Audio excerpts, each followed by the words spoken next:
Welcome to the Big Brother Breakdown with Joleen. Welcome to the BB Breakdown with Joleen. That's me. Hello, everyone, and welcome to the Big Brother Breakdown with Joleen. That's me. I break down all things Big Brother Season 25. Today, we are going to be talking about last night's episode and also spoilers and all the flippity floppities that's happening inside the house. Today. What? Same Today. Well, to talk about Sorry. production. Today. Well, to talk about Sorry. production. Today. That'll never not be funny. Good morning, beautiful people. Java with Joleen has begun, so grab your coffee or whatever it is you choose to drink, and let's take a sip and smash that like. I'm going to set a like goal for 1,000. Why not? Why not get crazy? 1,001, actually. 1,001. Thank you so much. Don't forget to smash that like I said. Subscribe if you're not already subscribed. And if you want to support the channel further, you can follow me on all the social medias, the TikTok, the Instagram, and the Twitter, because it'll never be X to me, at Joleen Lunzer. Or you can send me a super chat while we're live. Thank you to those of you who have been super chatting me. There is a super thanks after the video post. And then some of you have just been ridiculously generous on the Venmo, Cash App, PayPal. Thank you so much, you guys. Okay. But first, let's get into it. Into it. Into it. Good morning, you guys. These morning shows are very, very fun. I don't even know where to begin. This house is so flippity floppity flu. Okay. Waffle Wednesday was in full effect yesterday. Obviously, where we're sitting right now, Felicia, the HOH, Tony Soprano Felicia, don't you lie to me, because I will turn this car around and nobody will get treats. Felicia, HOH, originally we know, nominated Jag and Cameron. Go into the POV, Hisam was not picked. He was also encouraged, if he was picked, to not win because he was safe. But we knew that wasn't true because the whole house, basically, except for Red, and who found out later, was in on the plan to backdoor him. Jag wins the POV in a competition we saw last night, which was reminiscent of BB12, Kathy and the caramel. She's like, I can't get up, guys. I can't do help. And now it was Felicia in the slime. And they had to pretend to lay eggs and then carry those eggs through the goo over by poo. And in the end, it was Jag who won. The power of veto. He then was forced to wear a chicken suit. Put it in the chat, you guys. I'm kind of, and I'm going to say this, and this might be unpopular, but I have a feeling it might, some of you might agree. If we don't update these costumes, if they're not really good, really interesting, super funny, let's just get rid of them. We don't need any humilitards if they're not really, really good. Jag's chicken suit is an abomination, in my opinion. It's just boring. Been there, done that, read half the book, recycled it. I'm not impressed. Okay. And I'm sure, I mean, I get that I get what the idea of the chicken suit is and the costumes, but I feel like it's a waste of time in a show where we barely get enough time or see what we want to see as it is. So we're spending our time with these segments, and then everyone's like, ah, ha, ha. You know, back in the day, I was like, wow, you know, you had Jen with the unitard of BB8, and she was like styling that thing, you know, and that was interesting. But I think since BB22, and remember, Franzel was just up in her arms, up in her arms, and up in arms about having to wear one of these costumes. And Janelle was Janelle had to spend most of the time in the house in the star costume. She took it like a champ, but I was like, yeah, I'm over it. The writing is a bit corny. I had friends over last night and we watched the West Coast airing. Thank you guys for your patience as I rescheduled. So much stuff was happening on the feeds, and we had friends over, and I'm like, I'm just going to go live in the morning because I love my Java with Joleen with you guys. And as we're watching it, it almost makes me miss Blindside Butterbeans because we have to listen to Red, and Red's little reads are like, then a fart in church, then nuttier than a squirrel. And I'm like, can I get some Blindside Butterbeans instead? At least that was something that I was like, what? I've never heard that before. But the fart in church and the nuttier than a squirrel, I mean, dad joke cliche to the max. Get ready, Pooch. You're about to get served up a big old plate of Blindside Butterbeans. It made me miss Blindside Butterbeans. Blindside Butter. Yeah, let's talk a little bit about the airtime and then we'll go into the spoilers. Last night. Okay. What I did like about last night's episode is the edits were very fun. The Mimi edit was amazing. And we finally get to see Mimi has been, I feel like Mimi, Izzy, very underrepresented on these episodes. And I really don't understand. And with Izzy, it's like, love her or hate her, but she is delivering with the eyes and the paranoia and the moms and the being obsessed with Sari. There could be so many, and maybe they're waiting, but I'm waiting for the stalker edits with Izzy and Sari, where Sari's crying and Izzy's just staring at her, doing counts on her hands in the other bed. And you hear, like a very stalkerish, because really, the dynamic is so interesting because Izzy has this secret that she shares, or she doesn't share, she keeps, I should say, for Jared and Sari. And so it's given her a certain comfort in the house, but she'll never truly be comfortable because it's just not her personality. If she's not fluting, she's not comfy. So she's like, so I can't wait till we get that kind of stalkerish Izzy Fields, I'm your daughter now, the good son edit for Izzy. That's going to be fun.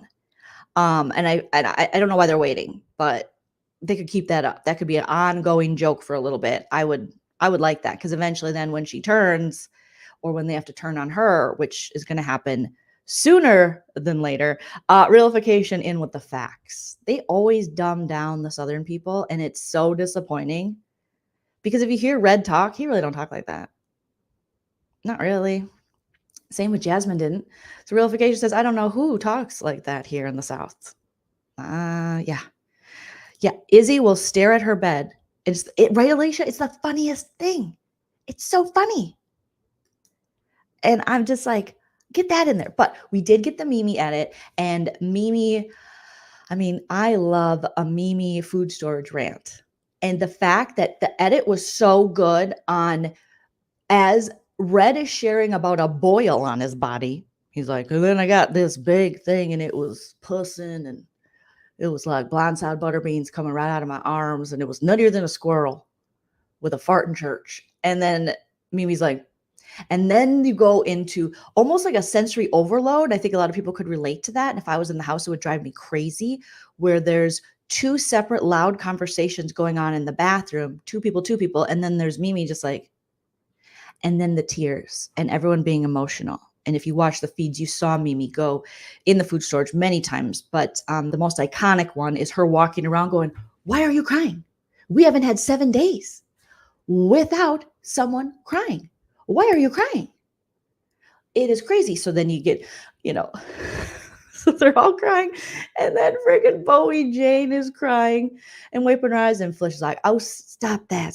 And Bowie's like, I know, you're going to be fine. And she's like, yeah. And Mimi's like, so every person crying, Mimi's like, and then, yes, William, when Corey walks over to the door, like entering the food storage, when she's leaving, she's like, okay, calm. Fake the funk, do whatever you got to do, get your zen, let's go out there, let's try to talk to these people. And I loved it. I loved that edit. I also loved the Sari watching Blue and Jared, because if you didn't know, Blue and Jared are full on. It is full on. It's full on. Yesterday, I thought I saw hand motions underneath the blanket. Me and my friends were sitting here, shout out to Vanessa and Joaquin, and we were watching the episode with my husband, Chell, and then we did turn on feeds, and we told Chell to close his eyes, but he might have watched a little bit. So the casual corner might be a wee bit tainted, but I don't think he was paying attention. So actually, I don't think he was paying attention. But we were watching on the feeds, Jared and Blue, who are just inseparable at this point. They're a full-on showmance. It's the Kyle and Alyssa of this season. It's so horrible for Cerie's game, for everything that's good in the world. And I thought I saw movement. I know they've kissed. Okay. I have a video about it. It's the video I posted yesterday. Check it out. It'll give you the rundown of this grossmance, as Twitter's calling it. And that's what we're going to call it here too. It's a grossmance. And it'll tell you everything you need to know about them. They have made out. They continue to just be a travesty of a grossmance. Actually, it's a successful grossmance, but a travesty of a showmance. Jared is seconds away from letting it spill that Cerie is his mom. And Blue and him, I mean, Blue stopped even doing her fun outfits and makeup. She's full on now in a relationship. You know, when you get comfy in a relationship, you're like, this is my face.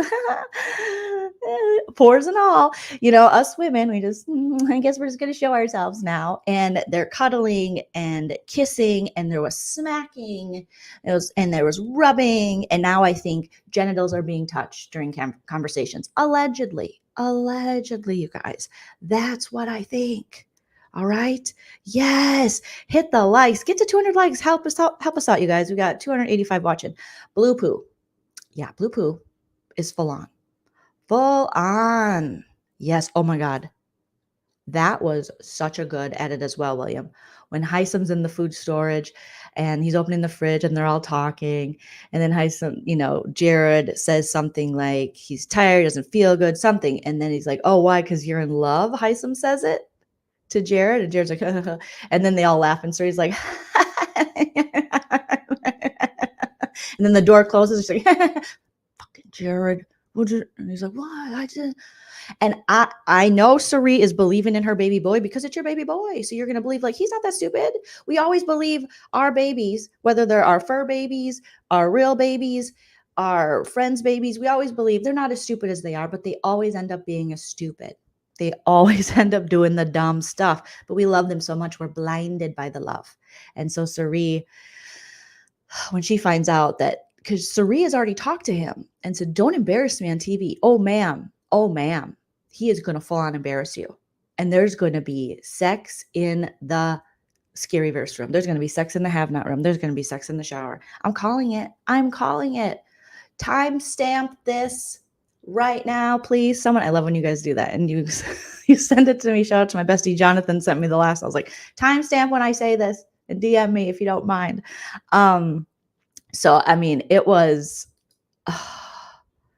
poor Cerie, because that's her son. She loves him. That's her baby. He came from her body. Like, oh my God, I grew you. But kids grow up and they get their own personalities. I know there's things my mom, I bet she wishes she could shake out of me, but you can't, you know?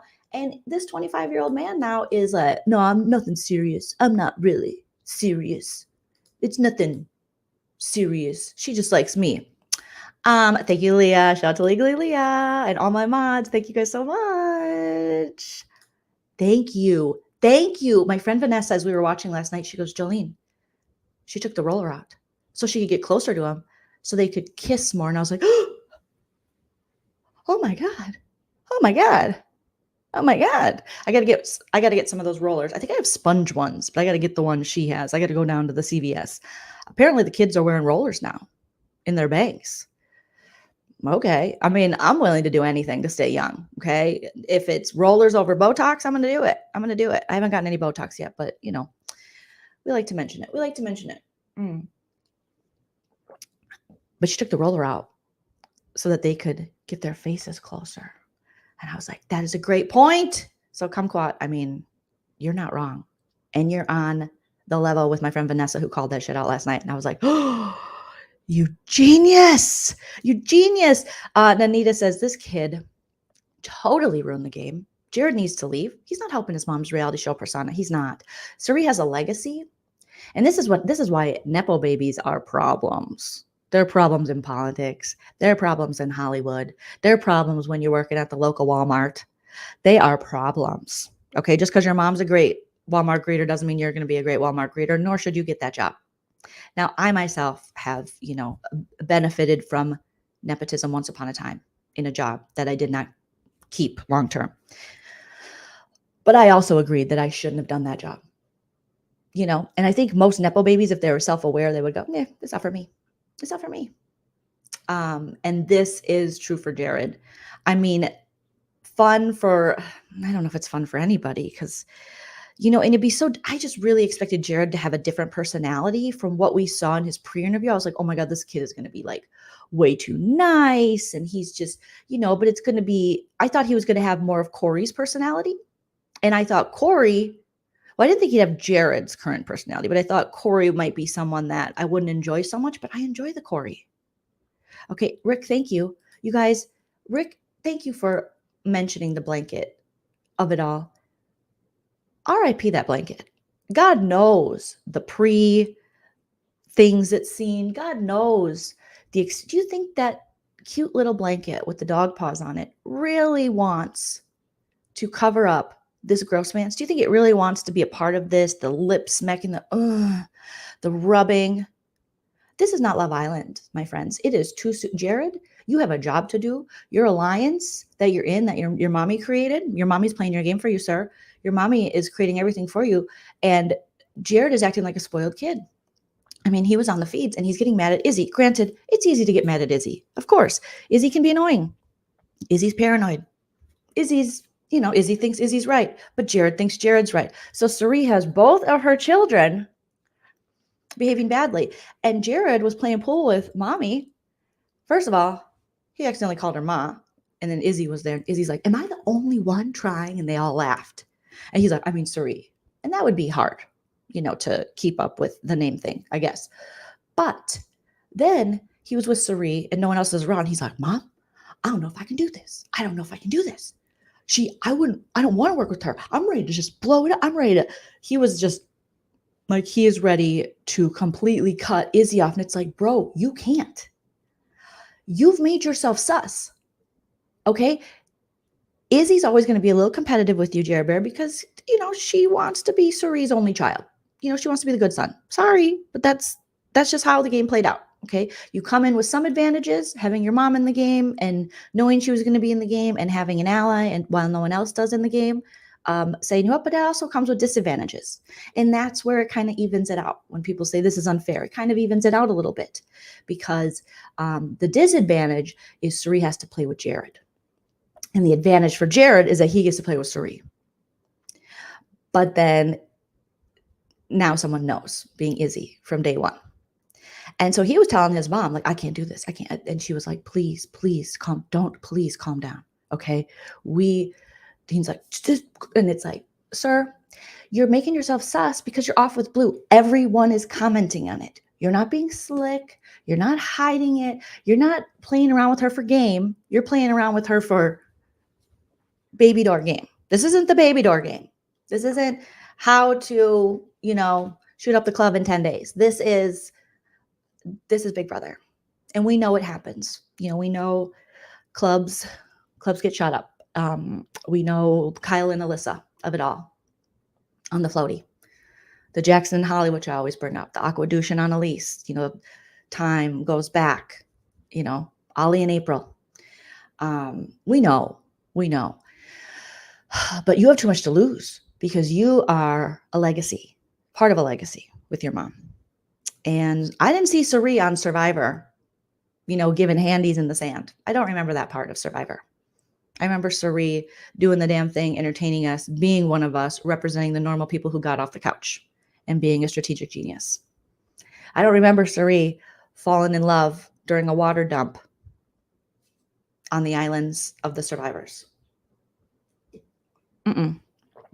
And the fact that you both have admitted, now they were asking on the feeds last night. They were laying down and they looked up at the camera and even the cameraman was like, we don't like the showmans. They're like, you guys want the showmans or no? And Blue thinks it's so cute. She is a recruit, just like America said. She's a problem. She likes to tattle on girls. She tattled on America. I was like, Blue, I didn't want you to be one of those, but that looks like you're one of those women. I don't like it. One of those Big Brother player women. Don't like it. Don't like it at all. And they were asking the camera and they're underneath their blanket Not heads underneath, thank goodness, but hands. Hands all over the place. They're like, camera, do you think, or they're like, do you think people like the showmance? Yeah, they might. Or they probably, what if they hate us? And I was like, me and my friends like, we do. We don't like the showmance. We don't like it at all. We call it a gross mance. And yeah, Ollie and April went up, pound down. And then they asked the camera guy, okay, not up and down the camera if we should do the showmance. Keep doing it. Or don't do anything if we shouldn't. And the camera stayed still. And they're like, oh my God, I don't think they like us. But I think they're not self-aware enough to know that, no, for real, the camera isn't fooling you. They're trying to help you. They're trying to help you. And they do not want this showmance. I don't. Nobody. Put in the chat if anybody wants this showmance, okay? Yes, the best thing about Blue is her outfits. She's a true influencer. I mean, that's really what they recruited, is an influencer who knows nothing about the game, so much so that other alliances have been formed, right? Okay, we know about the Savage Seven. Savage Seven being Sari, Jared, Blue, Jag, Izzy, Felicia, and whoever else I'm forgetting in that Savage Seven. Okay.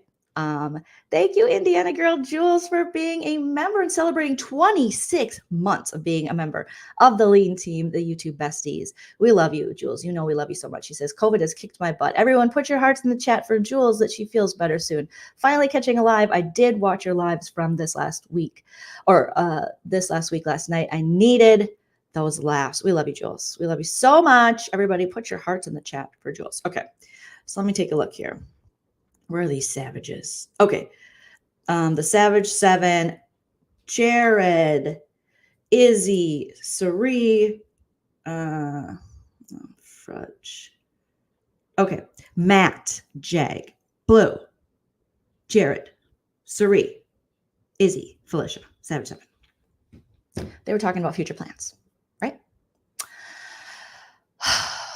And they were talking about putting America up, who they could put America, how do we keep our alliance safe? How do we, make sure that next week we're good, if one of them wins or if we win, and how do we not blow our cover? All the things you talk about in the 9,000th alliance that you've made this season. Sari's basically in an alliance with everyone.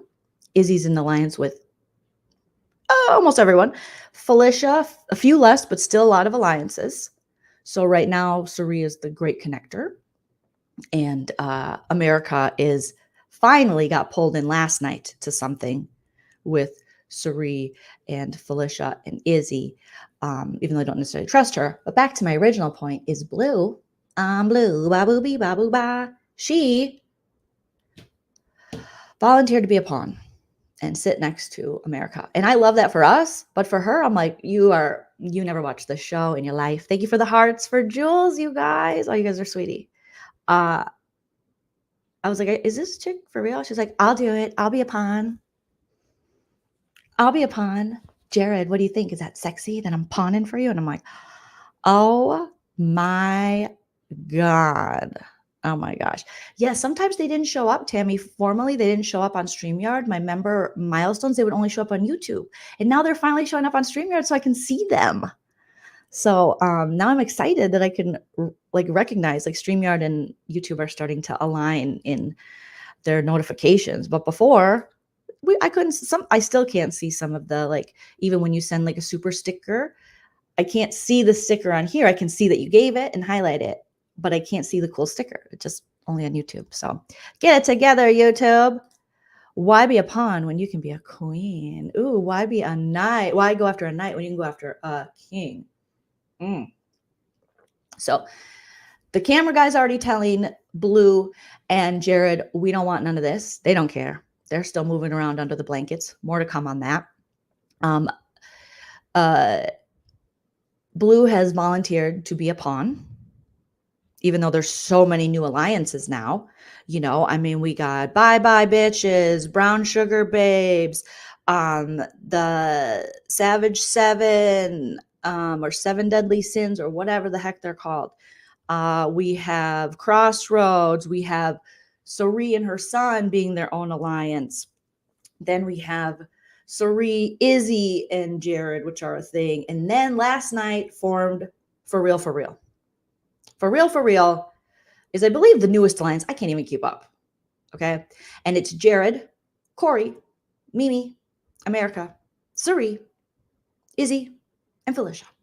And I'm going to make some things in Canva of all the alliances. I got to sit down today and really try to organize these because it's hard to keep up with. So shout out to BB Twitter, who does a fantastic freaking job of keeping up with all of that. Thank you, Melissa, for the super chat. Just popping in to say hello. Have a PSL on me. Oh, pumpkin spice latte, my favorite. Love you. Love you right back, Melissa. Thank you to all my pumpkin spice babies in the chat. So the For Real, they finally pulled in America. America was public enemy number one in that house because she was the only one not aligned with anyone. Basically, she was trying to make moves. She was trying to make money moves in that house a little bit, but it was not being received well because she wasn't, intertwined with Sari. And they didn't know if they could trust her. And they were told they can't trust her by people. And then Blue was out sharing information that America was sharing with her. So America finally is realizing, hey, maybe I shouldn't trust Blue. She's not that fun. Now, I don't think a lot of people really trust America fully. I know Mimi doesn't. Okay. And Mimi is in For Real with her. But Mimi told the feeds yesterday while she was in the bathroom, she was like, I don't trust her. She's a sneak. And, there's probably reason not to trust America because she did want to, go after Sari in that side, but rightfully so. She sees the writing on the wall. But Corey has really been trying to guide America to here's what I know as much as I can tell you without blowing up my entire game. And here's what I think you should do, who you should talk to so that, we can stay in the know and you can be a part of something.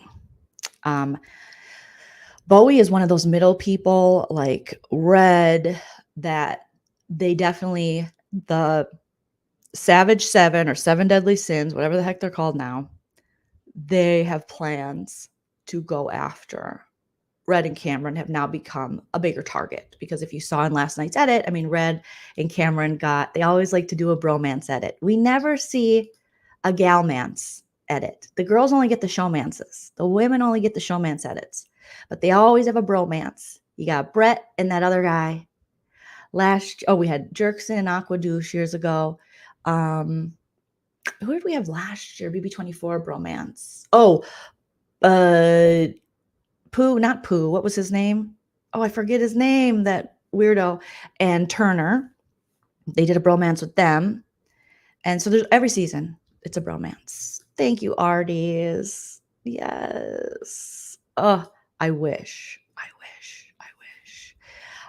Pooch, thank you. Thank you, Rebecca. You guys are so smart. Okay. So many things happened. And watching the feeds, it was entertaining yesterday because it was Waffle Wednesday. They were flippity floppity flu. All right. And it was, thank you, Luke, so much for the super chat. Flip flop right. All right. DGF on a Zoom meeting. Enjoy. Just mute them and listen to us. Okay. So I'm going to pull up a very trusty resource and please go support. If you don't already know about this website, go support them. They're so organized. They're so great. So when everything is so chaotic and you watch the feeds and I have my notes and it's just craziness, Big Brother Network, BBN. So it's bigbrotherNetwork.com. They kill it with the organization. They organize episodes. They organize notes from the feeds. So if you're ever just looking for hey, I need to know what's going on quickly. Obviously, BB Twitter, great place to go. They got BB updates. So many Twitter accounts that do great live feed updates. They have dedicated people watching the feeds, writing down everything they say. Now, I try to do that as well, but I am just one woman raising a dog and a cat and working on being a full-time content creator. So shout out to Big Brother Network because they freaking kill it. So whenever I'm lost, I'm like, wait a minute. Okay, I have to go back and play that part. What was said? What happened? I go to them because they're heroes. Okay. They're the true heroes of this. BigBrotherNetwork.com. Shout out to you. Go give them all the love. Click on their ads. And if they have somewhere where you can send them a little tip, I'm going to send them a tip. I'm going to send them a little money. All right. All right. So yesterday morning. All right. Here's some of the highlights that we saw happening on the feeds. Okay. Lots of talk about Blue and lots of talk about, Jared and Blue and what's going on there. And right early in the morning, Izzy and Sari are talking about how Jared has been interacting with Izzy and how he reacted to her questioning, why they were telling Jag the plan right away. Izzy and Jared fought in front of Matt and Miss Felicia in the HOH room. And Jared was like, why are you bothered about me delivering information to people? We're in alliance with him now because, the Deadly Seven, Savage Seven, whatever the hell they're called, with Jag and Blue, the other alliance that formed before For Real. Why are we working with him? Jared said, if we don't trust him. What? And he's like yelling at her and she's like, no. Tell me how you feel. No, tell me how you feel. And then Miss Felicia gets up and she's like, Jared, it's okay. Calm down. And then Izzy says, let me talk to him. Izzy's getting snappy. It's only a matter of time before Sari or Miss Felicia put her in her place because they're letting her get away with a little much. I see that. I think Sari's a little like, okay, I got to keep this girl because she's holding all the secrets. So then Jared and Matt's right there. And he's turning to Matt. He's like, remember before I got the sweet potato, I came to you in the pool and Matt's like, sure. Yeah. Uh-huh. And I was going to tell you, but then this happened. And they're just, Izzy's like, well, I just think that we should have told him because we're in the fucking alliance with him. It was a lot. And so they're fighting. I mean, let's be real. This kind of play, she would. Yes, Hamster Watch is the goat. Okay. And if you want to get feeds, Hamster Watch has a affiliate link, and then you can support all their hard work by clicking on their affiliate link to get the feeds if you don't have them and you need them. Also tonight, there will be, shout out to Hamster Watch for letting us all know, we will have the pressure cooker live on the feeds. I am really excited about that. I'm having friends over. We're having a pressure cooker party because, like I said, we have friends who moved into our neighborhood. We're so excited. And they're my two friends who are my biggest Big Brother fan friends because I have so many. I mean, you guys are my friends, Avi. But when I met them years ago, I was like, oh my God, you guys love Big Brother. And they're a couple that loves Big Brother. They should have a channel. I keep telling them they should have a channel because a couple that loves Big Brother superfan. Is there even a couple that covers Big Brother? I mean, me and Chell do Casual Corner, but I don't think so, unless I'm forgetting somebody. Well, I mean, Matt and Jess, Carter, Matt. But yeah, I can't think of any others.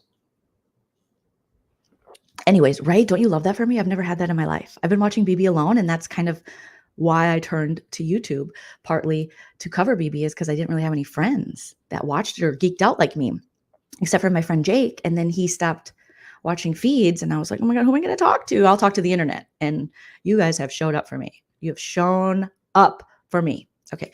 I think what's going to happen, Carlin, is it might be after the West Coast airing, they will start showing us. But then they would be holding them for hours. So it could be right after the East Coast. So definitely check. Let me see if it says here, because Hamster Watch did share. Thank you, Realification, for the Hamster Watch shout out, because they do such amazing work. Let me see. Okay, so tonight at 10 p.m. Eastern, 7 p.m. Pacific, live feeds. Who will be the head of household after tonight's Big Brother episode? So I think it's going to go right after East Coast airing. So 10 p.m. Eastern. Or wait, no, that would be, okay, so 10 p.m. Eastern would be 7 p.m. Pacific. Yeah, so that's before the Pacific one episode starts. So yeah, get the live feeds on so you can watch Pressure Cooker. And again, happy Pressure Cooker Day. Yes, Chal is fantastic. He started RN school. I'm so excited for him. He started yesterday, and the fur babies are actually coexisting until if he gets too close, Tilly hisses. And so pretty good, with all the changes. I know. It's inappropriate. You better not. Okay. So Izzy is now, they've had disagreements, and Izzy's telling Sari that, the talking with Jared, and how he reacted to her questioning, why they were telling Jag the plan right away. Izzy tells Sari that she hasn't had one legitimate conversation with Blue because she spends all her time with Jared. This is going to continue to be a problem for Sari that she's going to have to get it under control. And I don't know what she's going to do, because this is a grown man being led by his boner. And I don't know if you guys have ever met grown men led by their boners, but there ain't a mommy in the world who can do anything. There's not a daddy or a mommy in the world. I think you got to cut your son. Cut him before America, not America the player, but America in general, just eats him up. Because he's going to get out of this house. He's going to be like, wow, people really don't like me or my misogynist takes. Ooh, okay. Yes. Red has a talk with Felicia yesterday morning, and he was saying that he thinks it's funny that Hisam is going around telling people that he's going to win competitions and target his former alliance, the professors. He says, you can't guarantee that you're going to win the comps. He's just probably playing with his beer going, I got to fart. I got gas. I'm so sorry. Don't let Jared hear it. Oh no, Jared says, okay, if men fart, not women. Got it. Oh yeah. We're on it. We don't know comps, since a lot of them, they're on an equal playing field. We don't know who's going to win. And that's, Hisam has been going around, and he was campaigning to the other side, telling them, hey kids, hey cool kids, hey Abs McGee.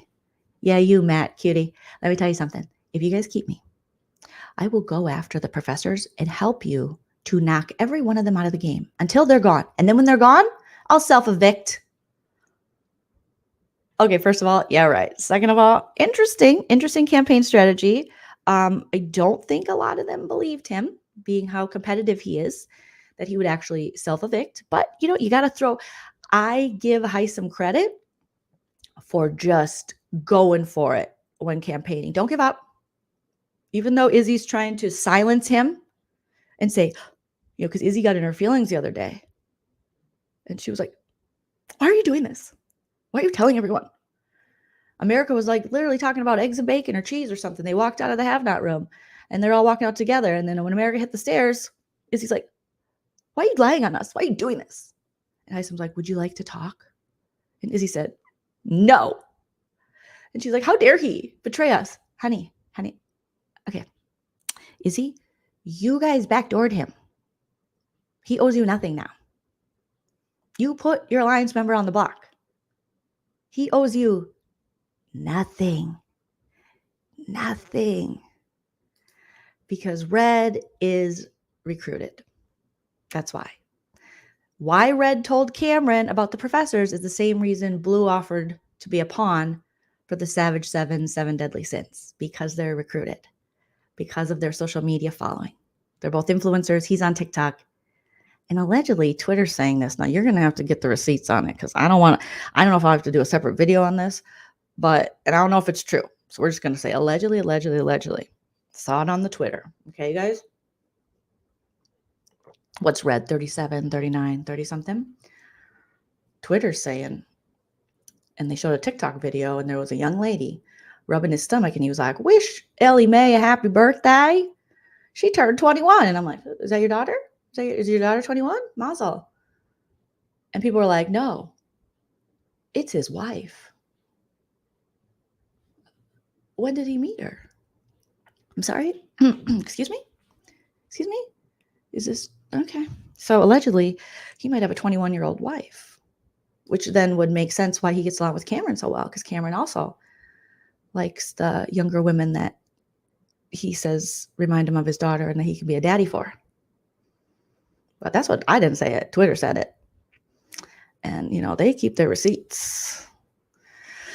So I'll have to look into it a little more. I was going to, but then I was like, do I want to go down that rabbit hole? Because I already went down the blue Jared rabbit hole, and I didn't want to, but they openly admitted to both having significant others outside of the house. And then once we get to Jared's girlfriend, on again, off again for years and years, possibly have a dog together. She's possibly running his social media. According to him, he said that.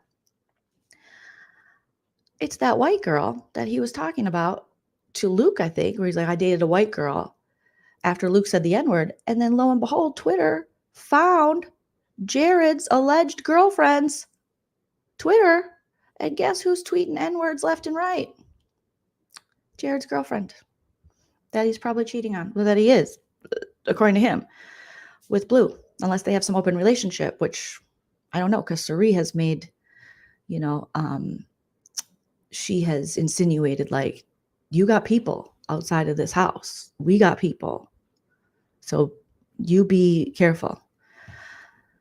So yeah, maybe Red might be married to a 21-year-old, and Jared's girlfriend, who he's cheating on with Blue, tweets racial slurs. I mean, it's welcome to Big Brother.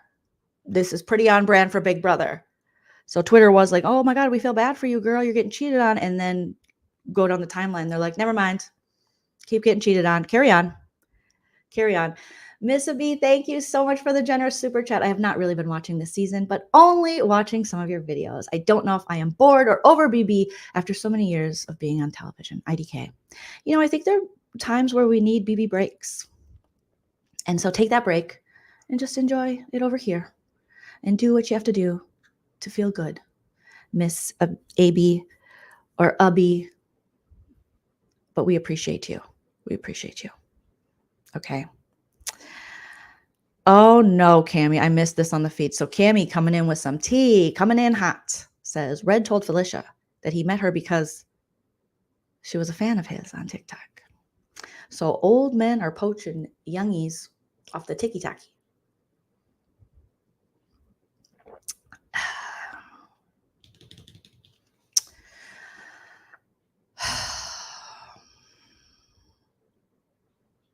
I hope not, Rick. I was like, oh my God. Exactly, Jamie. It's a block in her game. Carlin says, oh, maybe Jared's speech makes more sense now because his experience with his GF, more context. That could be. Maybe he was like, if Luke gets canceled, my girlfriend's going to get canceled. And I can't have that because she's running my social media and she's taking care of the dog. So maybe Carlin coming in hot. So moving on from the grossness of Jared's girlfriend, we will keep it moving. But wow. These Big Brother people, I mean, okay. So Bowie talks to Sari and Izzy in the morning and says that if Jared wins the HOH, he isn't going to put Blue up. So people are already getting worried. They're like, she's the other side of the house, and Bowie isn't in the Savage Seven. So she's like, she still thinks the professors are professors minus them going after and cannibalizing themselves. But Bowie's like, hey, she just comes in they're talking game. They're having serious talk. Things are happening. People are fighting, crying, Handy's maybe under the dog blanket. And she just walks in. Hello, everyone. I just got a haircut downstairs. Yeah, Cameron's doing it. If you guys want one, Cameron's down there. I got my side shaved. If you guys interested. And they're like, thank you, Bowie. Okay, I'm going to head back downstairs. Everyone's going to grab a broom and a ball and we're going to hit it around the steps. I'm 34. This is what young people do. Okay? All right. Bye-bye. She just comes in and people are just like, oh, fucking Bowie. Fucking Bowie. Thank you, Nurshi. Appreciate that. Happy pressure cooker day, everyone. Thanks for killing it, Jolene, as always. Thank you. Thank you so much, you guys, for your generosity and your kind words. Appreciate you so much. Yeah. Bowie. I love that Bowie is still trying to pull off this 34-year-old thing, even though she's 45, because her and Suri are in bed at like 8. So Bowie, rule number 1 about being a 34-year-old, unless they have kids and they're exhausted from that, they are not in bed. I was 34 before and I was not in bed at 8. I was like, get the party started at 8 p.m. Like I was, now I'm 43 and I'm sleepy. I'm sleepy. I'm a sleepy girl.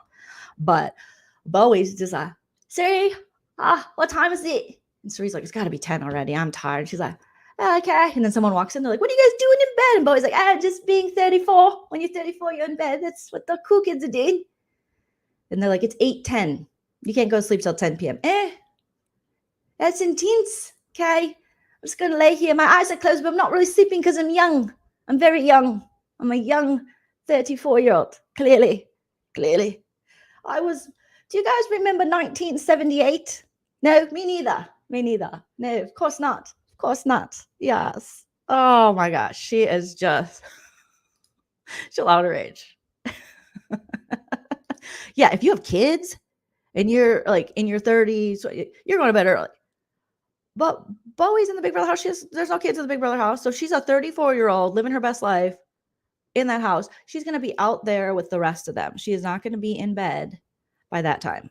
Bowie, as far as I know, she's not married. She doesn't have kids. She's a DJ. You're a DJ. So you told everyone you're a DJ who goes to bed at 8 p.m.? You are a DJ no successful then because what are you DJing? Brunch? I guess you could be DJing brunch or bingo. I don't know. All right. So, again, a lot of mentions that, like Bowie, she's like, I don't think he'll put up Blue because they're doing it. Sari thinks that it might be America and someone else. Bowie wonders if it could be Cameron. That she's trying to get, the scent off of Jared not putting up Blue. All right. Matt has a conversation with Jag and Sari. Izzy, Felicia, and Jared know that the other side recruited him. Okay. So Matt tells Jag that Izzy, Sari, and Felicia, and Jared know that the other side recruited him. Tells Jag about the alliance that him, Sari, Izzy, and Felicia made with the other side. And assures him that he has nothing to worry about. So Matt's like, Jag, I'm still loyal to you. He tells Jag that he has to get closer to Izzy because she's nervous, and tells Jag that he will keep him updated. I mean, he's correct on that. You got to get in with Izzy. You got to get in with Sari, or you are dead in this house right now. That is just what's happening in this game. And you just lie. Fake it till you make it. All right? Fake it till you make it. Oh, yeah, Bowie looks great. But when she talks and stuff, and also no 34-year-old is rocking that do or half those outfits. Hi, Lala. Hi, Joleen, just tuning in. Staff around here think I need to do my job. Do they not understand Jolene is on? I am HR, so I suppose they might need me. Well, you go and get it, Lala, but just put one little AirPod in and listen. That's what you can do. Okay.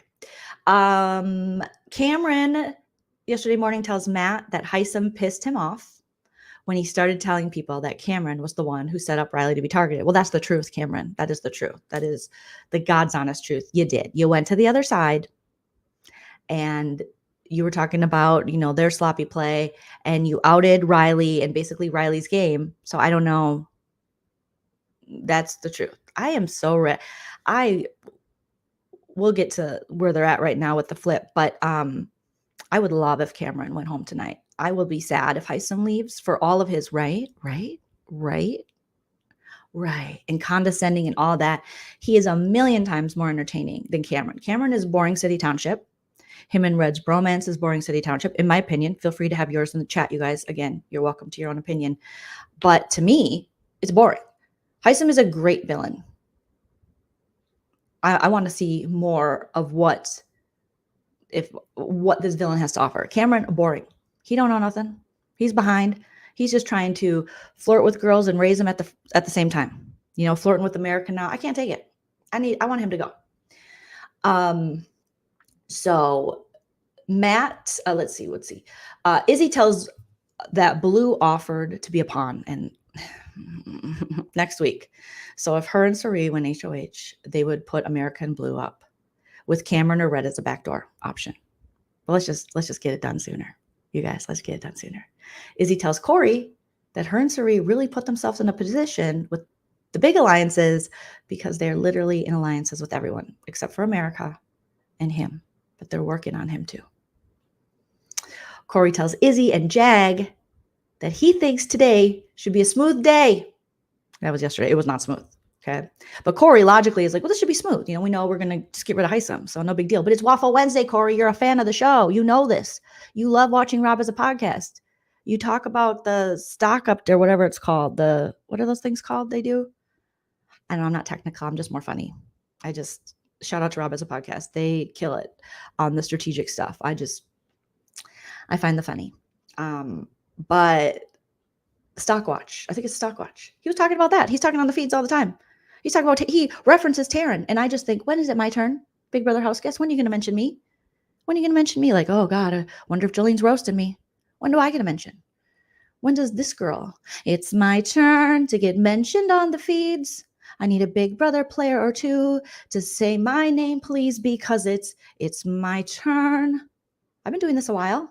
Okay. Sarah from Nerdtainment. Shout out to my friend Sarah from Nerdtainment. She got mentioned by Franzel. And All Stars. When is it me? When is it me? When? All right. Yes. Hoping for a flip. Cameron and his hair can go. You can go, little girl, like that. I'm going to marry Cosby, him from the Real Housewives of Salt Lake City. You can go, little girl. All right. And then Izzy's like, yeah, Hisam's back in bed. So we're good. Bowie and Mimi are talking about Hisam and how useless his campaigning is. Jared is entertaining a conversation with Hisam. Hisam's talking to him. Trying to convince Jared to help him to get the votes to stay, and says that if he stays, he's gunning for Cirie, Felicia, and Izzy. Well, that should be right there. Like, okay, for sure you have to go then. But oh no. Felicia talks to Hisam. And that outside of this game, I love you. I love you. Personally. And I really want you to know that. Even though I put you on the block and I'm ending your game. I love you. But you fucked up. They agree to talk when he's done working out. America and Felicia are talking about Corey. Felicia asks her who Corey is close with and tells her that he's close with Izzy, Jared. So she tells Felicia that he's close with Izzy, Jared, but not as close to Jag and Blue. Talks turn to how America has a crush on Corey. Oh yeah, this was fun in the HOH room. And she was like, oh my God, he fist bumps me. Like, hopefully we graduate to maybe like handshakes next. And Felicia's like, girl, that is so funny. That is so funny. Thank you, Real VB. Appreciate you. One of my OGs. She says, you always give me a good laugh when needed. Awesome job. Thank you, Real VB. And yes, Stacia in the chat is saying, Jolene, you're missing the Minnesota State Fair right now. I know. I think my family's going today too. Oh, the great Minnesota get together. Shout out to all my fellow Minnesotans. It's the best state fair. No offense, all offense to the other state fairs, but it's so good. It's so good. Oh, I do miss. I used to go home for the fair, and now Big Brother's later, and I just didn't this year, but I think next year I might have to make an appearance because I haven't been to the fair since before COVID. Kevin, great catch. Yes. So Corey has wearing, the green robe, like my HOH robe. Shout out to Realification who got this for me. I don't know if it was last year or the year before, but it's my favorite robe. So me and Miss Felicia are currently HOH, if you didn't know. And then I have the POV behind me right there.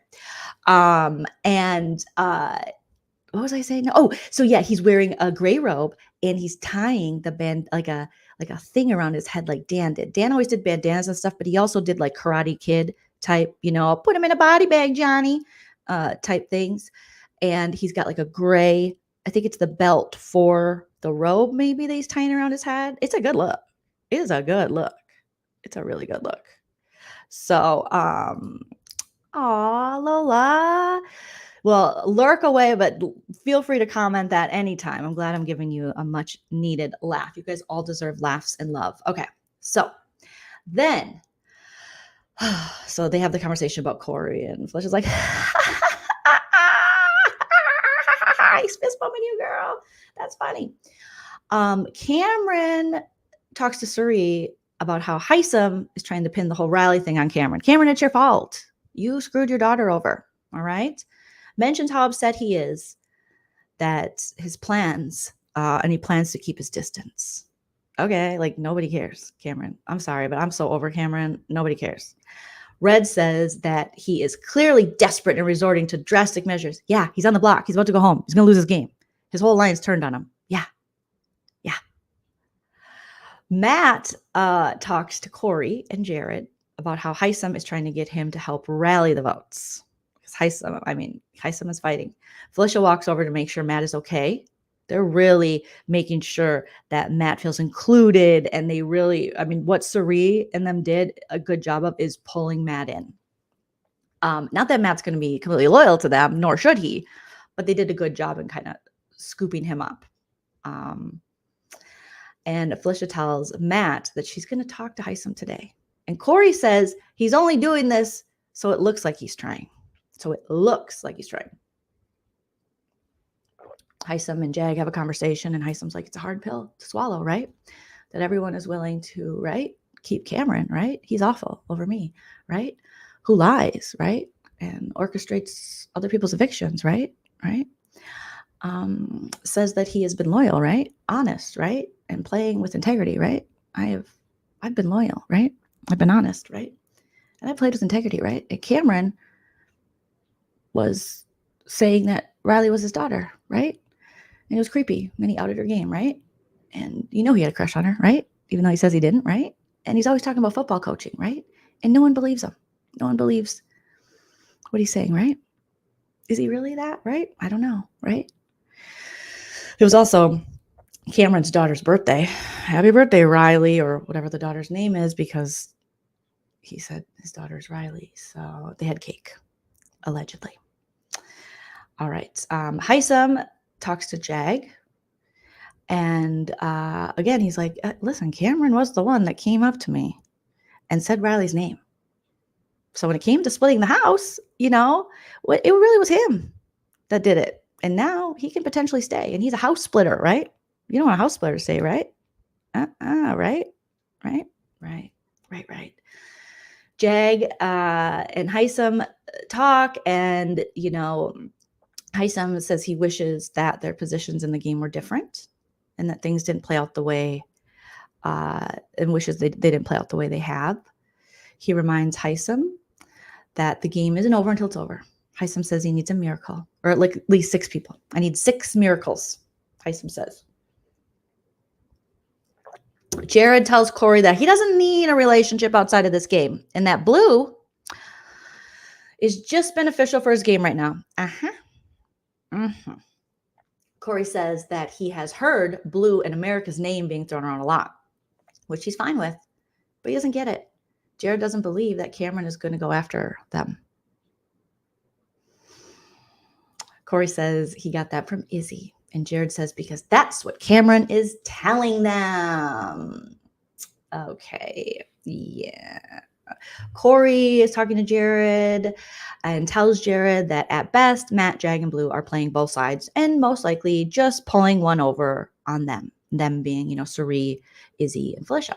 Jared tells Corey that he has been thinking about Hisam and how he might be the better person to keep at this point because he will be loyal to whoever he needs to be loyal to. And we're starting telling Corey that Jared has been thinking that Hisam might be a better person to keep at this point because he'll be loyal. Corey's like, oh God. Hisam is now talking to Felicia about why he's hurt. He's hurt, you guys. He tells her that she is the first person he talked to in the house. He has an affinity for older people because of the work that he does. And she reminds him of his mom, right? He's like, you remind me of my mom, right? I work with old people, right? You're probably only going to live to your 70s, right? So we might have to work this out, Felicia. You remind me of my mom. Then Miss Felicia tells him, wow, I'm taken aback by the fact that, he told the rest of the professors not to make any more alliances. I didn't like that.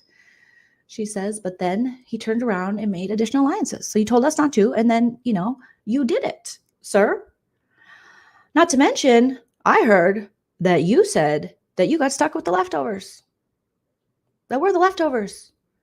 And Felicia says that every rumor starts with a little bit of truth. She's like, every rumor starts with a little bit of truth, baby.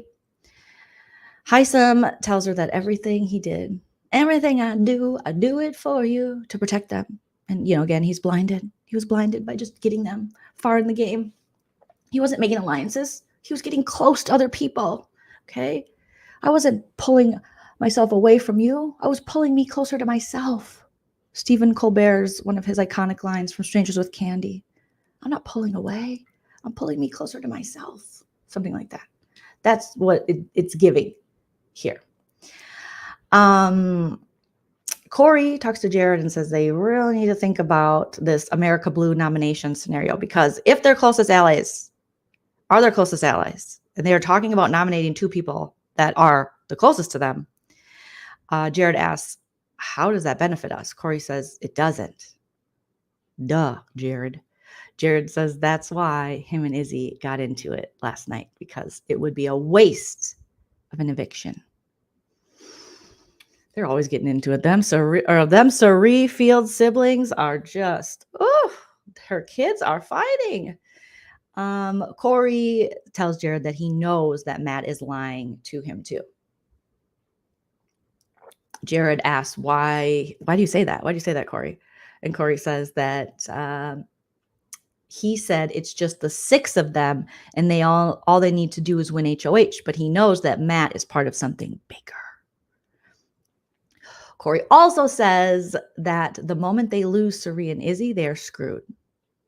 So Corey knows, he knows how to talk to Jared, knows how to talk to people, and he knows how important Cerie is in this house right now. Jared says that Cerie told him something, or sometimes Izzy gets emotional. Sometimes. So do you, Jared Bear. You are emotional. And he just needs to tend to that. But he is sick of playing this game, worrying about if Izzy is okay. So Jared is just anyone he can talk to. He's just like, Izzy sucks. I need to get rid of Izzy, right? We should get rid of Izzy. We should let's just get rid of her. Get her out of here. Then of course Izzy's like, what's up, guys? What's up? Hey, join the conversation. What's up with moms? You guys talking? Huh? What'd you do? What are you doing? Huh? Yeah. She's got that golden retriever energy. Huh? Who? What? What's over there? What's going on? So she joins the conversation with Jared and Corey. Corey says he's glad she's here because every time he tries to talk to her, in comes Jagger Blue. So after going through some scenarios for nominations, depending on who wins HOH, Izzy tells them that if they evict Cameron this week, then what? Jared says that the only thing that worries him about that is if he stays, he is going to want to target Felicia. But he thinks that the people who save him could sway him away from that and toward Red. All right. Izzy says they would have to be very careful about who votes. And Corey says if it's unanimous, they are screwed. He doesn't think it's possible to keep him. Izzy wants to think about it. Oh my God. Jag and Blue talk. So then Jag tells Blue, Felicia, Cerie, Matt, and America. Tells Felicia, Cerie, and Blue, Jag does, and Matt, that America told him that she is flirting with Cameron for information. Oh, it'll work. He loves. And she's younger. Yes. Cerie also thinks that America is doing it so they don't put her on the block. Blue says that Cameron mentioned them flirting to Jared too. Okay. Felicia and Cerie are in the food storage room conversation. And they're in the conversation. They join with Corey, Jared, and Izzy. Felicia retells her conversation with Hisam to them and adds that she thinks it's all fake. Hisam said I was his mom. He's lying. And then Cerie, Felicia, Izzy, and Corey are talking about how Cameron needs to go. And they wonder who is the best person to do it. Cerie mentions that they should let Jag win it and do it. And Corey tells them that they need to be careful with that. Okay, because Jag is definitely playing both sides of the house. Both sides of the house. Felicia asks Sari if she thinks Jag is playing them. Do you think he's playing us? I mean, we're in this Savage 7, the 7 deadly sins. What do you think? And Felicia mentions that Matt told Red something. She couldn't remember what it was, but Matt confirmed to Red that Jag was talking about him on the hammock. Remember, Red's like, I read the lips. He was about 50 yards, 60 yards, 200 yards, 500 yards away. And I read the lips. He said my name. Say my name when no one is around you. My wife might be 21. I ain't playing games. Follow me on the TikTok. So, and then I remember Sari talking to Matt about this, the lip reading. And she's like, Matt, can you read lips that far away? And he's like, no, nobody can. Unless you're like an X-Men, which I guess he thinks he is with the professors. If you're Professor X, I guess. But no, no one can do that. And I'm a master lip reader. Okay. Hisam talks to Bowie and Red in the comic book room. He tells them that he made a commitment to play as hard as he could for them. And that's what he did, right? Right? Bowie's like, well, you keep telling people you're going to target the professors, but then people, did he say you'd be loyal to anyone who saved him? So how does that work? Also, I got my hair cut. Cameron was doing it. If you need one, if you need a trim, I'm a DJ. He confirms, so Hisam confirms that if the professors decided to save him, he would be loyal to them and let bygones be bygones. Put in the chat, you guys. Do you think Hisam would really gonna let bygones be bygones? I'm hoping he don't. That would make it so interesting. As much as I love Sari and I'm so happy she's here, I would love to see Hisam plotting a little bit against the other side and see what happens. Make this real interesting. Hisam then talks to Sari, and she tells him that she even said to Izzy the other night that she was worried they were doing the wrong thing by evicting Hisam. Are we doing the right thing, Izzy? And Izzy's like, whatever, moms. I just want to be around you. Yeah, moms. You know, she's momsing out. And then the next morning she heard he was talking bad about all of them. She's like, and then I think that, and then I hear that you're talking bad about us. Hisam says that the connections he had with Izzy, Sari, and Felicia are very real, right? They're real. We're real, right? We have real connections. Sari says that the biggest thing for her were the alliances he was making on the other side. After asking them not to, that was a big thing after they had their meeting in the professors, and he was answering all of his own questions and not letting anyone else speak. And then he said, don't make any more alliances. I am the HOH. I make the rules. And then he went and made alliances. So Sari says that was the part that really got me. Izzy talking to Jag and telling him that next week, Cameron and Red are direct threats to them and a lot of their allies. Jag says that one of the 7 need to win and target Cameron and Red. Do it now. He's on the block. Take him out. Says me. Izzy's asking Jag if there are any relationships that he's trying to navigate from his old alliance. He says that most of the people he was close with from that are with the new 7. You know, he does mention that he feels okay with Corey. And he talks about how they know where him and Red stand. And then retells his conversation with Cameron from earlier. Hisam tells Sari that you're still my family, right? Right? You are. Although I'm hurt right now, right? There's a way forward for me, right? Excuse me, I'm getting emotional, right? And I was told that you and Izzy were the ones who instigated my backdoor, right? And that's why I've been going around talking about you to others, right? Because I was so heartbroken. I couldn't believe it that you would do this, and that Izzy, especially, she was my person, could do this. Sari tells Hisam that she and Izzy did not instigate the plan. Says that now she told him that Cameron was the one behind this. And it makes sense. And Cameron is playing them all. She said because Cameron thought that getting Hisam out would stop the fact that Cameron instigated the Riley eviction from getting out. Oh my God, now it's Cameron. It's Cameron. It's always been Cameron. It's you. Hi, you're the problem. It's you. Then Suri and Hisam are still talking. And she tells Hisam that the feelings that they would have to overcome is that if Hisam stays, so now we're talking Hisam staying. We're flipping. We're flippity floppity. That if Hisam stays, he would want revenge, which we know he would want revenge. He tells her that if professors save him, I'm with you till the end. Okay? Or till the 7, the final 7. Yeah. Anyone who saves me, I'll be loyal to. Right? And Suri's like, okay. Hisam talks to Izzy later and says that he had really bad information.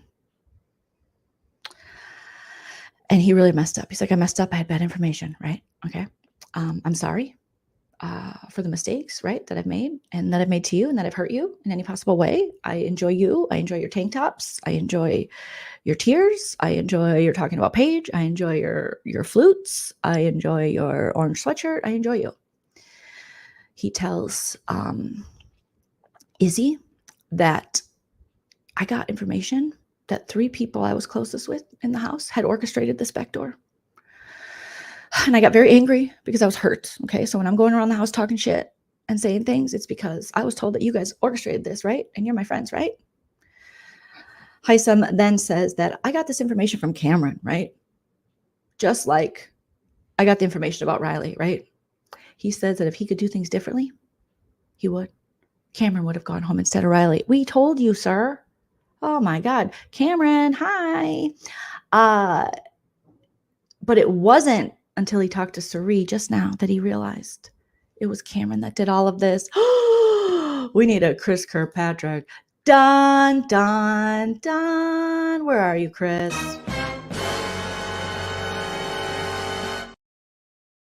I have 2 and a POV. What's POV? What is POV? Really, what is it? So Hisam's just like, I got it from Cameron. It's Cameron's fault. And then Izzy's like, oh my God, I'm so sorry. I'm sorry. I'm sorry for hurting you. Me and Moms were sorry. But I'm not apologizing for the move, okay? You were messy.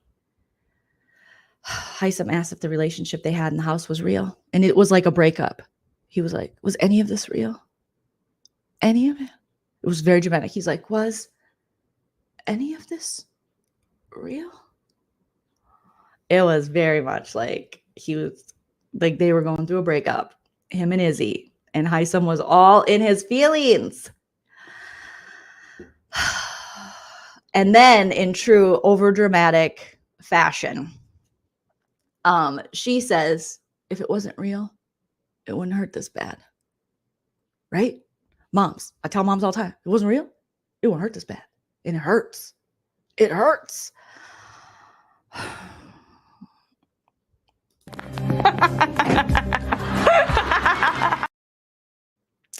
If it wasn't real, it wouldn't hurt this bad. This is like a bad rom-com at this point. Okay. So Izzy, stands by her reasons. We put you up on the block, and for the back door, I stand by that. But she does say, I don't trust Cameron, especially now that that she knows that Cameron is throwing her and Suri under the bus. Suri's telling Felicia that Cameron told Hisam that Suri and Izzy were planning his backdoor all week. So Cameron's getting himself in trouble. She adds that he was told that Izzy's job was to keep him comfortable. She tells him about how Cameron was the one that told him Riley was targeting him and to get him to go after her. Jared says that he's convinced that Cameron and Red made the alliance with them just to keep them at ease so he can put them up. Yeah. Hisam tells Izzy Fields, if you vote to keep me, I'll do better at listening, right? Collaborating, right? And participating, right? I learned a lot, and I will be better, right? Please, I will be better. Give me another chance. Izzy says, well, there's a lot to think about. We've flipped a lot. Every vote, week 3, and we're just flipping again. We backdoored our own alliance member. we're trying to. And so we're going to think about this. But maybe. There you go. Talk to moms.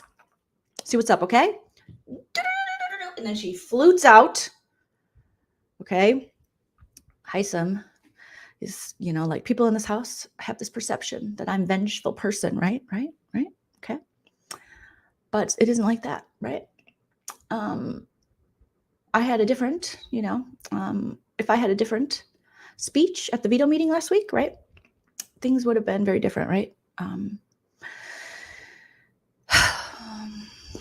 I acted that way because, I've just acted this way because I was put on the block. I don't know how to deal with this betrayal. I'm frustrated because Cameron is the one who gave me Riley's name, right? And now I know that Cameron also gave you guys my name. So Cameron is running things. Cameron is a mastermind, right?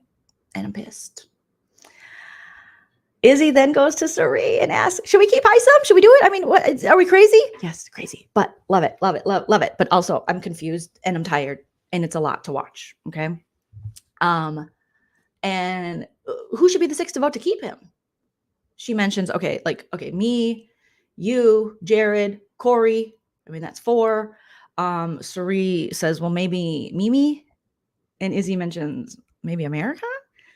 Since she's been saying that we should keep him because America's been one of the only ones that is trying to be like entertaining, Hisam's like, keep me. And the house found out that she was entertaining this. Izzy then wonders what they would say to Jag, Matt, and Blue because they started this Savage 7, the 7 Deadly Sins, whatever the hell. And Bowie from their lines, professors and such. What are we going to say? So he's like, I don't know how much I can trust Hisam. I don't know. I don't know if I can trust that, he'll be forgiving. He won't, but it'll be great TV. So please do it. Please do it. Okay. And Izzy's like, yeah, I'm concerned about that too. I'm definitely concerned about that. So he tells Izzy that she'd feel so much better if he was gone. And she, I feel now that Hisam is telling the truth about how he feels about them. And that we are family. I guess Hisam said, we're family. So now they're believing that Hisam really believes they're family. I mean, he's on the block. He has everything to lose. He's going to say whatever he needs to say. But she's like, maybe we are family. Maybe we are family. I got all my Hisams with me. And it was, oh my goodness.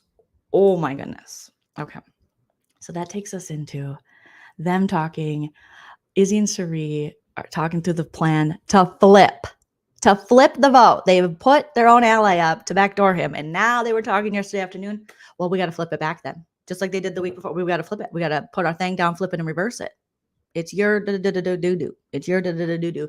And then if you got a big dick, let me work it. Find, or let me something. Find out how hard I got to twerk it or whatever the words are. So they're going to put their thing down, flip it, and reverse it. But they're talking through the flip to keep Hisam.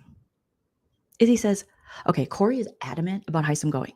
And Corey is adamant. Corey is like on the feeds like, what the is wrong with these people? Why? He's in the HOH like, oh my God, why? Why do I have to be pushing so hard for this? This should be easy. Nothing's easy in Big Brother. Hey, Nuba. Yeah, we got to keep Hisam. Hashtag Hisam's funeral. Okay. Sari says, well, Cameron's the target next week. Why not this week?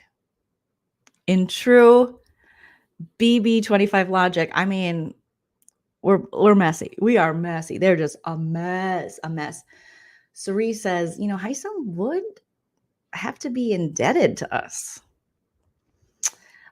Izzy says she's worried that he'd just get all wrapped up back in everything as he did before. Like he's not changed. He's not a changed man. He hasn't enough time to change. Sari, moms, what up? Izzy reminds Sari, hey, how much she dislikes Cameron and wants Cameron out. Sari tells Miss Felicia, that Cameron told Jared he was coming after Sari, Felicia, and Izzy. Suri says, although we did burn Hisam, we did, okay? He would be forever grateful if we save him. That's what he says, at least, and we're family. Suri says he did some stupid stuff. Sure, he did some stupid stuff. HOH-itis, telling us not to make alliances, referred to all of us as kind of being left over, and Riley split the house, and blah, blah, blah, blah, blah. Sure, sure, sure, sure, sure, sure. He says right after every word. Sure, sure, sure. Condescending and stuff. But I believe he was loyal to the professors, Suri says. And Hisam did want, what they're all doing. Like he's loyal to the cause. Suri then says that Cameron and Red have already been trying to pull Matt in. Suri asks Felicia, how bad would it be if Cameron went home? Felicia says, my only reservation is Hisam hasn't told me that he would be loyal to me. And he won't hug me. So he didn't hug me. So I don't know. I don't know if we can do this. There's either a pinky swear or a hug. My generation's the hug. Their generation's the pinky swear. Miss Felicia says, I think he might take me out for putting him up and backdooring him. No, Felicia. Yeah, he will.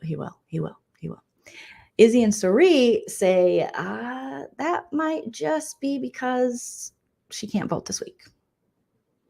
Okay. So maybe he's just not messing with you because you can't vote. Shout out to Nana in the chat. My mom is in the chat. Hey, Nana. More likes, please. Yes, hit that like for my mom. She wants to be proud of me, you guys. Make her proud of me. Izzy tells Felicia that Cameron wants. That's really a turning point right there. Right there. Okay, Felicia. Oh my God. Oh my gosh. Okay. Izzy tells Felicia that Cameron has said he wants Felicia and Suri out, right? And then Izzy, first to go to jury. Izzy says that's all of them. Cameron is targeting all of us. Moms, all of us.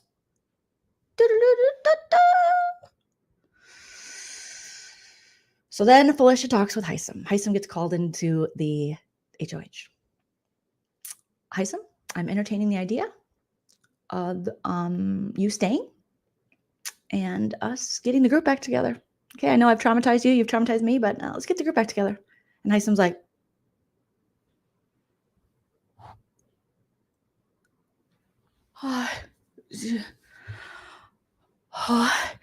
where am I?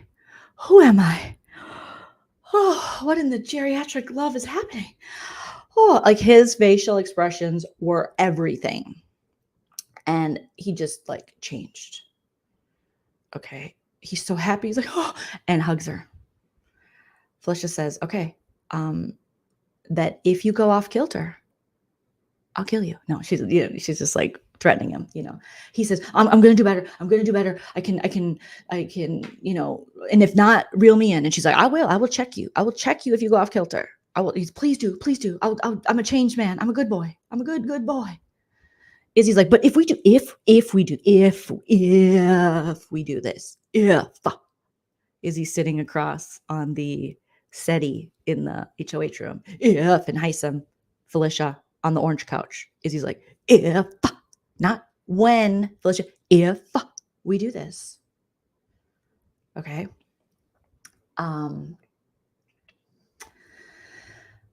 We are very intentionally not telling some people, Hisam. Okay. Hisam says, I won't say a single word. I will not say a single word. Felicia's like, you better have us to the 7. And then we can go after each other. Then we can kill each other. But to the 7, loyal. We're loyal to the 7. Okay. She laughs and says, don't forgive me, or don't get me first at the 7. And then you look over at Izzy and she's like, well, don't get me first.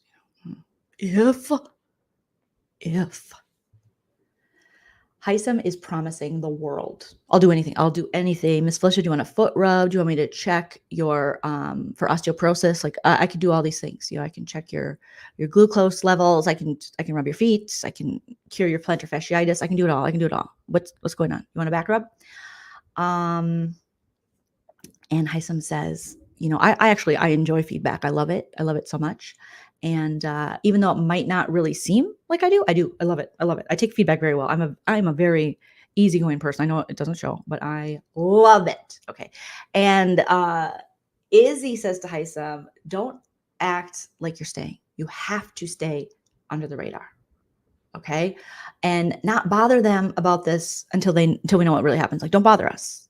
Okay. Don't bother us. They tell him they have to, we got to get a few more people, Hisam, to be really on board. Hisam's like, I won't change my demeanor. I won't bother you. I'll still just do what I was doing, but not too much, and I won't bother you about the decision. Because Izzy's again like, if.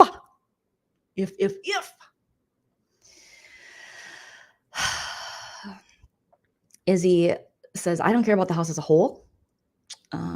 I've been wanting to draw the line.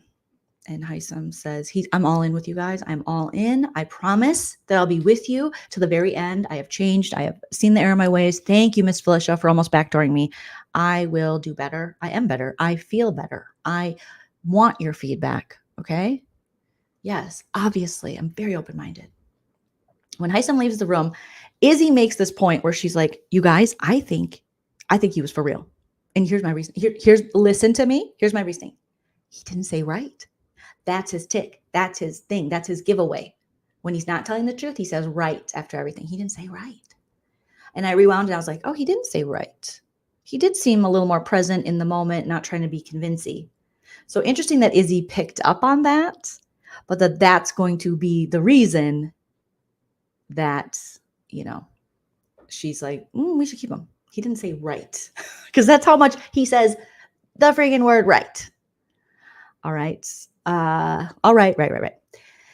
Izzy's like, all right, we got to talk to Jared and Corey as a group, and then talk to Mimi as the three of us. And this is where she starts like interrupting, and you can tell Cerie's like, okay, girl, calm down. And she's like, can I talk? Can I talk? This is Izzy. Can I talk? Okay. We need to talk to Jared and Corey. Okay. And then they're all getting excited and talking. She's like, just let me say this, and then we'll talk to Mimi. Okay. And I'm thinking, ooh, Izzy, it's only a matter of time before these women shut you up. Izzy says they'd have to have Corey talk to America about the vote. They agree they don't trust America, just like I said about Mimi, doesn't trust America, but they'll need her vote for this to work. So now America finally is getting into an alliance. So Izzy's like, okay, listen, Corey, I need to talk to you about Cameron. He's the root of all bad that's happening in the world. It's him. He's the problem. It's him. And he's been saying our names. All right. And we got an opportunity to deal with Cameron now because he's on the block. So maybe if we saved Hisam, he would be indebted. So we should save Hisam. You could tell Corey's like, okay. Corey tells Izzy that Felicia changes the topic when he walks in the room. He says he knows, she just isn't sure she can trust him yet, but it's pissing him off. Corey says he just fears, okay, if we keep Hisam, that he won't be real still. He's going to say whatever he wants to say right now. Izzy's like, no, I believe him. He didn't say right. Okay. And Hisam was great before he won HOH, Izzy's telling Corey. And then the HOH itis got to him. Everyone gets a little bit of the itis. Izzy's like, he changed. After he won HOH, he changed. But, I believe he was never coming for me. And that's what's important. Or Felicia or Cerie. And Corey's like, who cares? What does that have to do with me? Corey tells Izzy that if it was just his call alone, Hisam would go now. We'd get rid of Hisam. Hisam needs to go. Corey's like, I'm not having this. But he says everyone in the house, other than Cameron and Red, will target Cameron and Red next week. So why should we take out Cameron and Red or go after Cameron? He's like, Hisam will be harder to get out. We have the opportunity now to get him out. I mean, and Corey's not wrong on that, but for entertainment purposes, he is wrong. Corey is just not on board with keeping Hisam at all. He's like, I think Hisam is a variable I personally cannot control. And Izzy's like, but he wants a final two with me. So, oh well, too bad. Izzy leaves the HOH and Corey, has a lot to think about. That's when he talks to the cameras and he's like, what the fuck? trying to help Izzy, and she doesn't know how bad this idea is. He says, this new final six with Mimi is useless to me. I hate this idea so effing much. Cerie's telling Jag now that she just learned how Cameron was causing all the problems. It's Cameron. Cerie's like, I had no idea. It was Cameron the whole time. It wasn't Hisam. We were wrong. Again, oopsies. Oopsie daisies. So she drops hints that maybe Cameron should go this week. Jag tells Corey that as long as everyone's on the same page about putting up Red and Cameron next week, he doesn't feel like Hisam needs to go now this week. Jag's like, I don't know what these ladies are doing again, but Corey's relieved. Okay, someone's on the same page as me. Corey's like, this is another situation where Cerie and Izzy are freaking out, and I don't know why. They're being paranoid. Felicia joins Corey and Jared, and they're all talking about how keeping Hisam might not work. Felicia says she still thinks she'll be Hisam's target. She's like, I don't know. He did say I was his mom, but I think he might hold a grudge that I tried to backdoor him. I think he might hold a grudge. Oh, Corey, Cerie, and Izzy agree that Hisam is gone, and they will focus on the final six without Hisam. They agree that the next noms will be Cameron and Red. And this is so soon after they just told Hisam, like almost a confirmation that we're going to keep you. And then Izzy was the only one that goes, if we keep you. Because Miss Flush is like, get in here, big guy. Okay, you can stay. You can stay. It's such a mess. It's just, that's when you're watching the feed, you're like, what? Huh? Who? Yes? What? Huh? That's why shout out to Big Brother Network. Shout out to BB Live Feeds. Shout out to Hamster Watch for keeping it so freaking organized in this complete chaos. Complete chaos. Izzy says to the camera that Hisam's got to go, guys. She says she likes considering both options. I do. She does. But now I'm back to Hisam. Okay, I've had 20 minutes to think about it or not think about it, and I'm back to Hisam. I'm back. Corey, Cerie, and Izzy agree that Hisam's gone. He's gone. We're going to focus on the six again, right? We're doing that, right? Until we flip again. Corey asks if they can all promise, please, can we promise Hisam's gone? Can we not do not put our thing down, flip it, and reverse it ever again? Cerie and Izzy are like, yeah, sure. Sure, guy. He's gone. Like, right? Until we get paranoid again. Cerie's like, it was a thought, and a thought that we told him about and other people for a while. But we thought it through, and he's gone now. Okay. Cerie says Hisam is downstairs laughing and happy now. Corey says Hisam will be blindsided again. Oh, they're really trying to hurt this man. Izzy says, no, she might tell him. I got to tell him. He's my friend. I want to hang out in Seattle after this. I got elderly parents that might need geriatric help. I need to be his friend. Cerie's like, I'm not getting involved anymore. I'm done. I need a nap. It is only 6 p.m. and I'm tired. Izzy's like, okay, well, neither will I, because Mama said no. Moms, you're not doing it? Well, me neither. I'm just going to go stare at you, Moms. You going to lay in bed? I'll stare at you, Moms. Okay, where's Jared? Jared, stay away from Mom. It's my time with Mom. Can I sit on your lap, Cerie? No? Okay. I'm just asking. Can a girl ask? Jared tells Cerie, Felicia, and Mimi they should all sleep on this idea about keeping Hisam and talk about it. Jared's always like, let's sleep on it. And they're like, okay. And then immediately they go back into like, but maybe we should keep Hisam. He's like, there's some serious pros to keeping Hisam and cons. Izzy wants to know why Jag, Matt, America, and Bowie are hanging out with Cameron so much. She's like, God damn it, Cameron, why has he got friends? Moms, he's not even cool. Why has he got friends? Huh? And Izzy says it felt like they were all meeting in the bathroom and she interrupted their meeting. So paranoia strikes again. She's like, people are talking in the house and not to me. They're gaming. They're gaming in a game. We got to get rid of it. Can we evict all of them? Moms, let's put them on the block. Oh my gosh. Jag tells Felicia he's definitely with their 7. I'm so in Mr. Jag, who's so great, but so behind in all of his information. She says all he hears is Red and Cameron want him out. Felicia says it's almost like that staged though. And Jag says, not at all. And he's 100% with the 7. It's 110%. 100%. Jag and Felicia are talking about what would happen if Hisam. Let's just talk about Hisam staying again. Let's just change it again. What if he stays? What? And Jag's like, well, Hisam seems pretty honest. when he says he'll be loyal to the voters who keep him. So I don't know. Felicia's like, yeah, good point. Felicia says, maybe for a little while though. And Jag says, yeah, it would be a risk. Yeah, so maybe we shouldn't keep him. Let's not keep him. But we talk about it. We will talk about it again. Jag tells Felicia, like, look, if I get HOH, I'm putting up Cameron and Red. So that's already going to happen. So I don't know why we have to go after Cameron now, right? We'll just get Hisam out, right? Felicia's like, yeah, okay. I promise, I'll watch out for my allies and I'll fight for you guys. Cameron and Red think Hisam knows he's going home and has accepted it because Cameron and Red they're so far gone in their bromance that they don't know. They only know what's happened on the cheese and with Red's IBS. Other than that, they don't know nothing. They think they do. Cameron thinks he knows it all. He don't know nothing. Then we have more talks as we get closer to 9 p.m. about keeping Hisam. Maybe we should keep Hisam again. Okay, so Suri, Izzy, and Mimi, they're debating the option. They're like, Mimi is against keeping Hisam, of course, because she's logical. Okay, very much like Corey, she seems to be logical in this game and not reacting purely off emotion or paranoia. They see that they would need America to keep Hisam. Again, America is the one, is that girl now. And Suri says, maybe we should just let him go. Should we just let him go? I mean, he is family. It's like the Olive Garden. When you're here, you're family. You're like, Hisam. But he doesn't come with unlimited soup, salad, and breadsticks. So we'll let him go. We'll let him go. Okay? Blue and Jared are fooling around under the blanket. Like I said, I saw, allegedly, me and my friends were watching it, the feed last night, and we were like, was the blanket moving? So RIP that dog blanket. It's going to need so much therapy. Just burn it. Put it out of its misery. Ashes to ashes, dust to dust. That blanket has seen too much. All right.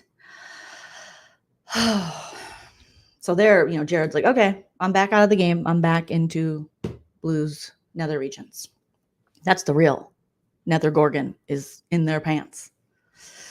Corey talks to America and says, we've sort of defaulted into pairing up and we should just go with it. Corey thinks Suri or Izzy will try to recruit the two of them. America's like, really? I'll do it. And that I only talk game with you, Corey. And we flirt. And then Corey and America finalize their final two, the showman's nomance. Felicia tells America, listen, we want you to join this alliance. All right? We do. They're in the bedroom. They're on Suri's bed. They're talking. I want you to join alliance. But if you flake the out, you'll be the first to go. Felicia is so blunt in these conversations as we've seen, but this conversation with America, if you guys want to go back on the feeds around like 10:30, 10:20, America comes in. She's like, hi guys. It's like the first time she's ever been invited to the lunch table with Suri and Izzy and Miss Felicia. And she's she's nervous and she's doing a lot of this, like, hi guys. Hi, cool and coolest. Cool. This is like the geriatric squad. Love it. Hey girls. Yeah. And Miss Felicia's like, listen, we want to bring you in, but if you fuck this shit up, you're gone forever. You're done. You're done, son. You're done. Okay. So don't do that. Do what we say. Now what we do. All right. So can we get that? And she's like, yeah, I'm in. I am in like Flynn. I am so in. I am America. Obviously I'm land of the free, home of the, what the fuck is going on in this house? All right. I am in. That's when the new alliance is formed, which is the For Reals, which is America, Suri, Corey, Felicia, Izzy, and Jared. 6 of them. The For Real. FR. Suri, Felicia, and Izzy are trying to sort out their real alliance. Like, we have all these alliances, guys. Like, who should be our real alliance? What alliance is dead? What alliance is real? What alliance is still kicking it? What alliance is thriving? Their real alliance of 7 and the fake alliance of 7. It's just so confusing. There's a real alliance of 7 and a fake alliance of 7, so they're going to need all the M&Ms to sort this one out. America's excited. I'm like, oh my God, I'm in an alliance. She's thrilled. Corey says, I fought to get them to trust you. So just so you know. And she's like, oh my God, Corey, stop.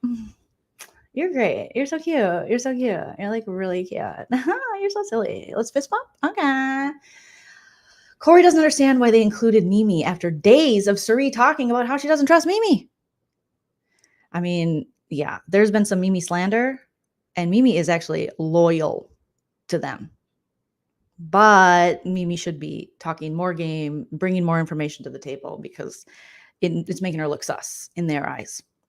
Corey doesn't think he has a path to the end with Sari because Corey knows this is Sari Fields. This is the woman who won Traitors and left those kids crying.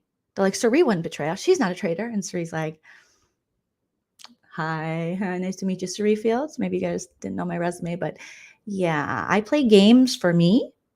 And so now I'm going to win. And those kids, do you remember if you guys watched Traitors on Peacock? It was a really good show. I always say that. Check it out. And those kids at the end were like, not you, Sari. And Sari's like, yeah, Sarsies. Oops. I'll take that check. Thank you. Oscar-winning actor. Scotland's been fun, right? You guys, sorry about that. Yeah, I lied. But that's kind of the game. I know you guys want to do honesty, but no, that's not how you win games. So good luck to you, children, in the future. So Corey knows this. And he's like, I just don't understand why they're including Mimi, and I don't really see a path to the end with Sari, Felicia, Jared, and Izzy.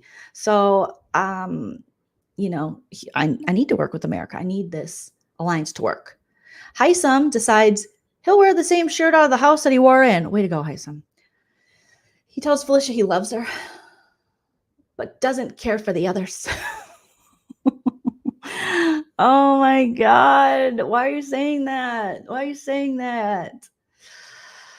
Izzy tells Mimi, if Bowie wins HOH, okay, I'm going to convince her to target Jag. Mom's in the house. Felicia tells Corey she warned America that if she messes around, if you fuck around and find out, America, that's what she said. She said, fuck around and find out. Find out. Corey's like, no, Felicia, I promise you, America won't do that. She won't fuck around and find out. She won't fuck around, so she doesn't have to find out. So don't worry about it. He also says that America, she was excited to be part of that. She's been wanting to be part of a group. She's so good. She's good. All right. And then Felicia says that Hisam, he's been lingering. He's got the lingering in him. Okay. So they'll do their new alliance meeting. We'll do it tomorrow night instead because he's lingering. He is lingering. You know how he lingers. He lingers. Did you have to let it linger? And he does. He does. Corey's doing his epic Cam talks, and he's like, I want Cameron to stay because he's good for my game. All right. And Blue and Bowie don't do anything for my game, though. They do nothing. Me, Corey, nothing. They can't tell me nothing. They can't tell me nothing. And then Corey's like, I think my final 2 offering to America didn't go well, and she probably thinks I'm lying. So I need to do better about that. You know, and she probably thinks I'm giving her fake info, but I'm not. But I need to, come on, Corey, get it together, Corey. Get it together, Corey. Good. Matt joins Corey, and Corey says he will not throw the HOH comp if it's physical. You better not throw it, period. Pressure cooker, bro. Legendary, and you're a true fan of the show. And you might be in danger, okay? Corey also says he wants to show he can compete. I'm not just a little guy with brains. I can compete. But I don't really want to win this one, you know? And then they all go to sleep. So they've seemed to settle on the fact that they went a lot of waffling yesterday into the early morning of, we're going to get rid of Hisam. Maybe we should keep him. Let's tell him we're going to keep him. 10 minutes later. 10 minutes later. Let's not keep him. That's not a good idea, right? No. And then, but what if we keep him? Cameron is Cameron. Yeah. But no, we shouldn't keep him. And then just the littlest thing happens. The paranoia strikes, and they're like, but maybe we should keep him. Huh? No, you're right. We shouldn't keep Hisam. We should just get rid of him. But he's family. Nah, we got to get rid of him. So it keeps going back and forth. And we'll see. Obviously, today we have the live eviction and then the live pressure cooker. Such a beautiful day for us Big Brother fans. I'm hoping I'm just going to, put I'm going to turn on the feeds after this live, see where we're at currently with this house. It could flip so quickly. hopefully Hisam is able to pull something out of his geriatric doctoring, crew sock, tight butt to stay. Because like I said, I don't want to deal with Cameron anymore as a viewer. I'm over him. He brings nothing to me. He does nothing for me. I don't like it. Hisam, great villain. Sure, he's condescending. Sure, we'll probably, if he stays, be like, Hisam, but much more entertaining. This, I love when it's like dramatic in the house and you have the sides flipping, I just don't know who will bring that villain energy once he leaves. And I want to see that if he is in fact saved by his professors, and a few others, if he will actually stay loyal or if he will be petty Hisam and go after them. So hopefully Hisam can stay. Let me know what you guys think in the chat and in the comments after this video posts. Do you want Cameron gone tonight or do you want Hisam gone? As of now, as of where we left it, they're back on Hisam is getting backdoored. But there's still hope. If you want Hisam to stay, they could still flippity flop, flop, flop. Flop, flop, flop, flop, flop. All right. Yes, Pressure Cooker Ladybug will be online tonight. Yeah.